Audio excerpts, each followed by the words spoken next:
স্বাদে ভরা রসমঞ্জরির ঘ্রাণ, চরাঞ্চলের ভুট্টা মরিচ, গাইবান্ধার প্রাণ।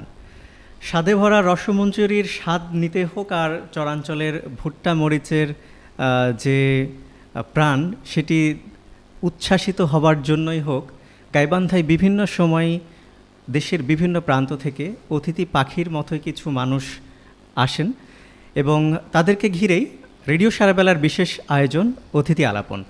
আর এই অতিথি আলাপন অনুষ্ঠানটি নিয়ে আপনাদের মাঝে উপস্থাপনায় রয়েছি আমি মোস্তাফিজুর রহমান গোলাপ।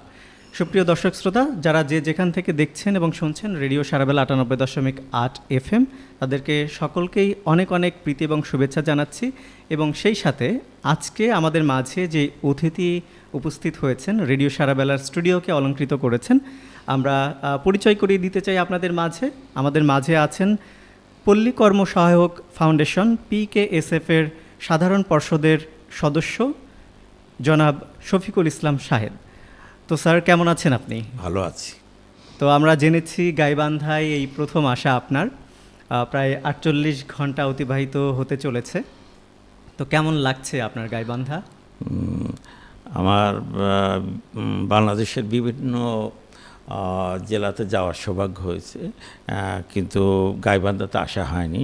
কিন্তু সৌভাগ্যক্রমে PKSF জয়েন করার পরে আপনার SKS পরিদর্শন উপলক্ষে গাইবান্ধায় আসা। আচ্ছা। এবং আমি গত 2 দিন এখানে SKS-এর বিভিন্ন কর্মকাণ্ড পরিদর্শন করলাম এবং আপনাদের গাইবান্ধা বিভিন্ন প্রান্তে ঘুরেছি। তা আমার কাছে ভীষণ ভালো লাগছে, এক কথায় অপরূপ গাইবান্ধা। তো যেহেতু আপনি গাইবান্ধায় প্রথম এসেছেন, রেডিও সারাবেলার পক্ষ থেকে এবং গাইবান্ধাবাসীর পক্ষ থেকে আপনাকে স্বাগত জানাচ্ছি। এবং সেই সাথে আপনি যেমনটি বলছিলেন যে গাইবান্ধায় এসে SKS-এর বিভিন্ন কার্যক্রম পরিদর্শন করেছেন, গাইবান্ধার বিভিন্ন জায়গা পরিদর্শন করেছেন। তো SKS-এর কার্যক্রম সম্পর্কে যদি একটু বলতেন, কেমন দেখলেন? এক কথায় বলতে গেলে গাইবান্ধা মানেই SKS-কে বাদ দিয়ে গাইবান্ধা ঠিক পরিপূর্ণ না।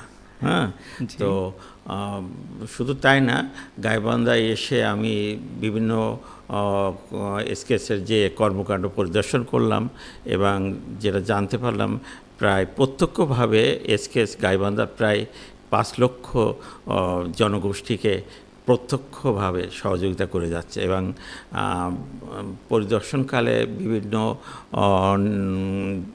গোষ্ঠীর সাথে কথা বলে আমি যেটা জানতে পারলাম, তারা SKS-এর প্রতি ভীষণ কৃতজ্ঞ এবং SKS-এর দ্বারাই তারা আজ স্বয়ংসম্পূর্ণ হওয়ার পথে এবং তারা তাদের জীবনযাত্রার মান অনেক দূর এগিয়ে নিয়ে যাচ্ছে। এর মূল চাবিকাঠি SKS। জি, তা তো বটেই, তবে এখানে কিন্তু PKSF-এর কন্ট্রিবিউশনও অনস্বীকার্য। সেটা তো আছে, PKSF পরোক্ষভাবে যেটা করছে, বাট SKS একদম প্রত্যক্ষভাবে জনগোষ্ঠীর সাথে সম্পৃক্ত, যার ফলশ্রুতিতে আমি বলবো SKS একটা বিশাল ভূমিকা রাখছে মানুষের জীবনযাত্রা উন্নয়নে। অসংখ্য ধন্যবাদ স্যার, খুব সুন্দর বলেছেন আপনি। আমরা সেই দিকে অফিসিয়াল আলোচনায় আর না গিয়ে এবারে আপনার কাছে জানতে চাই যে গাইবান্ধায় তো বিভিন্ন জায়গায় আপনিই বললেন যে ঘুরে দেখেছেন, তো মানুষের থাকে না যে স্পেসিফিক কোনো জিনিস ভালো লাগে, তো গাইবান্ধায় এমন কোন জিনিসটা আপনার স্পেসিফিকলি ভালো লেগেছে যদি বলতেন? যেমন আজ পরিদর্শনকালে একটা সময় যমুনা পাড়ে গিয়েছিলাম। আচ্ছা। যমুনা পাড়ের দৃশ্য দেখে খুব ভালো লাগলো। হ্যাঁ, এবং এইভাবে যমুনাকে দেখা হয় নাই। হ্যাঁ, দেখে আমি যমুনার প্রকৃতি এবং বিভিন্ন পারিপার্শ্বিকতা দেখে আমি খুব মুগ্ধ। আমার কাছে খুব ভালো লাগছে। যাক, গাইবান্ধায় আসলে এরকম মুগ্ধতা ছড়াই বলেই হয়তো আমরা আপনাদেরকে পেয়ে থাকি মাঝে মধ্যেই। আপনাদের মতো মানুষ গাইবান্ধায় এসে দেখেন, শোনেন এবং এই যে অনুভূতিগুলো, এটাই আমাদের মূল পুঁজি।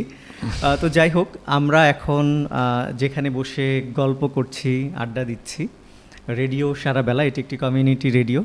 তো আপনাকে দেখেই মনে হচ্ছে যে আপনি এমন একটা সময়ে এসেছেন যেখানে রেডিওর এক সময় যে স্বর্ণযুগ ছিল এবং এই স্বর্ণযুগ পেরিয়ে এইটার যে পরিবর্তনটা আস্তে আস্তে প্রযুক্তিগত দিক থেকে যে পরিবর্তনটা এখন রেডিও শোনার পাশাপাশি দেখাও যাচ্ছে সোশ্যাল মিডিয়ার কল্যাণে। তো এই যে পরিবর্তনটা আপনি সেকালের কথা এবং একালের কথা, এই যে পরিবর্তনটাকে আপনি কিভাবে দেখছেন বা কেমন দেখছেন? এই পরিবর্তনটা তো এটা যুগের সাথে তাল মিলিয়ে পরিবর্তন, এটাই স্বাভাবিক। হ্যাঁ, যতদিন অতিবাহিত হবে ততই আমরা নতুন নতুন দিগন্তের দিকে ধাবিত হব এবং নতুন দিক উন্মোচিত হবে, এটাই প্রকৃতির নিয়ম। তো আমরা যখন ছোটোবেলায় ছিলাম তখন আমাদের বিনোদন ছিল একমাত্র রেডিও। বাট এখন তো অনেক কিছু, হ্যাঁ, বিনোদনের তো শেষ নেই। তারপরে আমি বলবো রেডিওর ভূমিকা একটা বিশাল ভূমিকা আমাদের, বিশেষ করে প্রান্তিক গোষ্ঠীর জন্য। প্রান্তিক জনগোষ্ঠী কিন্তু এখনও বাংলাদেশে বিভিন্ন প্রান্তে যারা বসবাস করেন রেডিওর উপরে নির্ভরশীল। এবং বিশেষ করে যখন ওয়েদার খারাপ হয় বাংলাদেশে, তখন ওই সমুদ্র কিংবা ঘূর্ণিঝড় দুর্গত এলাকা মানুষের একমাত্র প্রধান সহায়ক অবলম্বন রেডিওকে বলা যেতে পারে। সুতরাং রেডিওর ভূমিকা অপরিসীম। একদম ঠিক বলেছেন স্যার। আপনার যদি কখনো ভোলার চরফ্যাশন উপজেলায় যাওয়ার সুযোগ হয় কিংবা কক্সবাজার তো যাওয়া হয় বিভিন্ন কারণে, এখানেও দুটি কমিউনিটি রেডিও আছে অন্য অর্গানাইজেশনের। আমি সৌভাগ্যক্রমে সুযোগ হয়েছে সেদিকেও কাজ করার। মানুষ যখন মাছ ধরতে যায় ট্রলারে, আপনার কথার প্রেক্ষিতে মনে হলো কথাটা, তখন কিন্তু তারা দুটো জিনিস সাথে রাখে। এক হচ্ছে রেডিও, সাথে মোবাইল চার্জার, এই যে প্রয়োজনীয় যে সরঞ্জামগুলো সেগুলো। তো আপনি যথার্থই বলেছেন স্যার যে রেডিওর ভূমিকা, বিশেষ করে রেডিও সারাবেলাও কিন্তু যখন বন্যা লগ্ন হয় বা বন্যা যখন আসে তখন কিন্তু 24 ঘন্টাই সম্প্রচারে থাকে মানুষের তথ্য আদান প্রদানের জন্য। তো অসংখ্য ধন্যবাদ, খুবই চমৎকার বলেছেন। এই জন্য বলছি রেডিওকে ছোট করে দেখার কোনো অবকাশ নেই। রেডিওর ভূমিকা অকল্পনীয়, অগ্রণী ভূমিকা সবসময় পালন করে আসছে এবং আমার বিশ্বাস আগামীতেও রেডিও তার যথাযথ ভূমিকা পালন করবে। জি স্যার, অবশ্যই। আর আমরা জেনেছি যে আপনি একা আসেননি, ফ্যামিলি সহই এসেছেন। তারাও গাইবান্ধার বিভিন্ন জায়গা উপভোগ করছে। তো তাদের অনুভূতিটা কি, মানে তাদের নিয়ে আসার নতুন একটা জায়গায় নিয়ে আসা? কথায় আমার চাইতো তারা খুবই আনন্দিত এবং তারা খুবই আপ্লুত। কারণ বিশেষ করে এসকেসের এই রিসোর্টে এখানে এসে তাদের বিভিন্ন সুন্দর সুন্দর যে প্রাকৃতিক দৃশ্যগুলো অবলোকন করছে এবং উপভোগ করছে, এবং সব কিছু মিলে হয়তো বাংলাদেশের অনেক জায়গার চাইতে এসকেসের এই জায়গাটা দারুণ, মানে প্রকৃতির সাথে মিলেমিশে একটা মনোমুগ্ধকর পরিবেশ। এখানে আসতে পেরে আমার ফ্যামিলি খুবই আনন্দিত, আমিও আপ্লুত। হ্যাঁ জি স্যার, অবশ্যই সুযোগ পেলে আমি আবার আসবো এসকেএসের এই। আমরা চাই যে বারে বারে আসুন, আমরা সেটাই চাই। তো অসংখ্য ধন্যবাদ স্যার। আমরা গল্প এবং কথায় একদম অনুষ্ঠানের শেষ প্রান্তে চলে এসেছি। তো এই যে যুগের পরিবর্তনে আমরা রেডিওটা অনেকটা ভিজুয়াল মাধ্যমে এসেছে, আমরা তারই কল্যাণে আজকে এই রেডিও সারাবেলা স্টুডিওতে বসে গল্প করতে পারছি। তো এই মুহূর্তটাকে আপনি কিভাবে দেখছেন? আমি খুবই উপভোগ করছি এবং ভালো লাগছে, এবং আপনাদের এই রেডিও সারাবেলাতে আসতে পেরেও আমি নিজেকে খুব ধন্য এবং গৌরবান্বিত বোধ করছি। আমার খুবই ভালো লাগছে। আমি আগামীতে সুযোগ পেলে আবার আপনাদের এখানে আসার চেষ্টা করব। অসংখ্য ধন্যবাদ। শেষ বেলায় আপনি রেডিও সারাবেলার শ্রোতাদের উদ্দেশ্যে এবং সেই সাথে গাইবান্ধা যারা শ্রোতা রয়েছে, গাইবান্ধাবাসী যারা রয়েছে, তাদের উদ্দেশ্যে যদি কিছু বলতেন।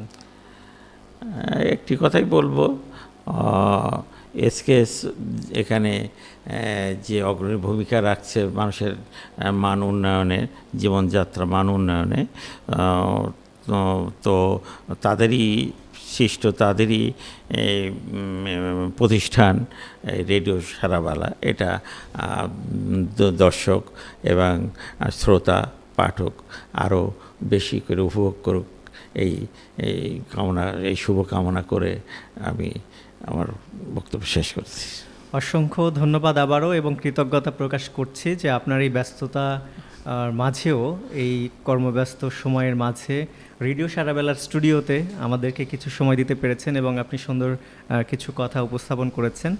সেই জায়গা থেকে আবারও কৃতজ্ঞতা প্রকাশ করছি রেডিও সারাবেলা পরিবারের পক্ষ থেকে। আপনি ভালো থাকবেন, আপনার সুস্বাস্থ্য কামনা করছি। আপনারাও ভালো থাকবেন, আপনাদেরও শুভ কামনা করছি। আপনারা ভালো থাকুন। সুপ্রিয় দর্শক শ্রোতা, আমরা গল্প কথায় অতিথি আলাপন অনুষ্ঠানের একদম শেষ প্রান্তে চলে এসেছি। ঠিক আবারও অন্য কোনো অতিথির সাথে কথা হবে আরেক আয়োজনে। সে পর্যন্ত আপনারা সকলেই ভালো থাকুন, সুস্থ থাকুন এবং নিরাপদে থাকুন, এই প্রত্যাশায় বিদায় নিচ্ছি। আমি মোহাম্মদ মোস্তাফিজুর রহমান গোলাপ। শুভ বিদায়।